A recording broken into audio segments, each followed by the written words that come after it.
पिछले दिनों देवास शहर में बंटी और बबली की तर्ज पर ठगी का एक बड़ा मामला सामने आया था, जहां एक युवक और युवती ने मिलकर कई व्यापारियों को पेमेंट का फर्जी स्क्रीनशॉट दिखाकर हजारों रुपए की धोखाधड़ी की वारदात को अंजाम दिया था, जिसमें दिनेश रेडियो से टेलीविजन और रत्नराज ज्वेलर से की गई ठगी शामिल है। मामले की गंभीरता को देखते हुए पुलिस ने तत्काल सीसीटीवी फुटेज के आधार पर कार्रवाई शुरू की और इस जांच में जनता की जागरूकता और देवास लाइव के माध्यम से मिले महत्वपूर्ण इनपुट ने पुलिस को बंटी और बबली को पकड़ने में बड़ी सहायता की।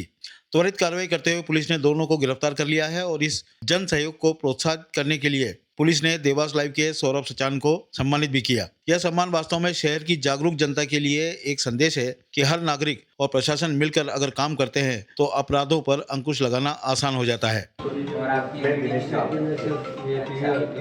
जनरली कोई पेमेंट करता है आप लोगों के यहाँ पर, तो वो वॉइस जनरेट होती है ना, वो देखते हैं, लेकिन वो उसने हमको चक्कर में डाल दिया और बहुत जल्दी लेके वो नीचे उतर गई। फिर भी मैंने उसका नंबर लिया, अपनी गाड़ी आ रही थी 112 तो चमके भी थे,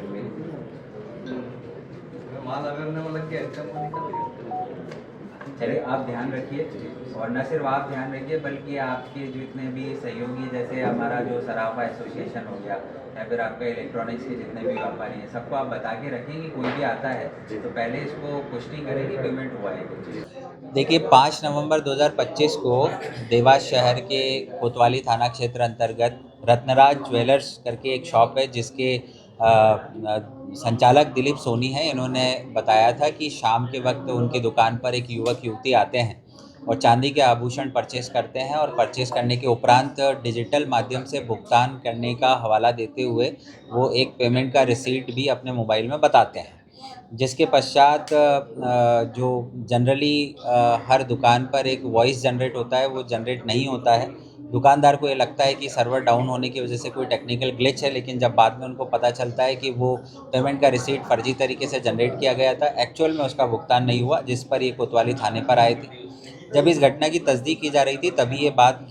पुलिस को संज्ञान में आती है कि एक और दुकान नावल्टी चौराहे में ही स्थित है, जो कि वहाँ पर भी एक सिमिलर मोडस ऑपरेंडी के साथ इसी युवक युवती ने एक एलईडी टीवी को परचेस किया है और उसका भी भुगतान उनके द्वारा न करते हुए एक फेक तरीके से जनरेटेड पेमेंट रिसीट बताया गया है। उक्त दोनों घटनाओं को संज्ञान में लेते हुए पुलिस ने एक विशेष टीम गठित की थी, और इसमें हम खास तौर पर बताना चाहेंगे कि हमारे कुछ पत्रकार साथियों ने समय पर पुलिस को काफ़ी इम्पोर्टेंट फैक्ट्स बताए, और उसी के साथ जो हमारा सीसीटीवी नेटवर्क है उसमें ये दोनों युवक युवती भी एक दोपहिया वाहन पर आते और जाते दिखे थे।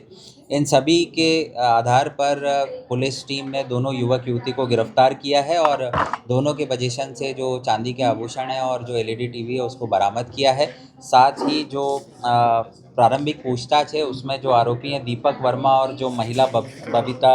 बबली रजक, इनके द्वारा ये बताया गया है कि इंस्टाग्राम पर एक रील के माध्यम से इन्होंने मोडस ऑपरेंडी सीखा था, और उसी को इम्प्लीमेंट करते हुए इन्होंने ये दोनों वारदातों को अंजाम दिया है। फर्दर इनसे अभी पूछताछ जारी है कि और कहाँ पर इन्होंने इस प्रकार की ठगी की वारदातें की। पूरा सामान जब्त हो गया चोरी? जी, जो चांदी के आभूषण इन्होंने खरीदे थे प्लस एलईडी टीवी खरीदा था वो रिकवर 100% हो चुका है।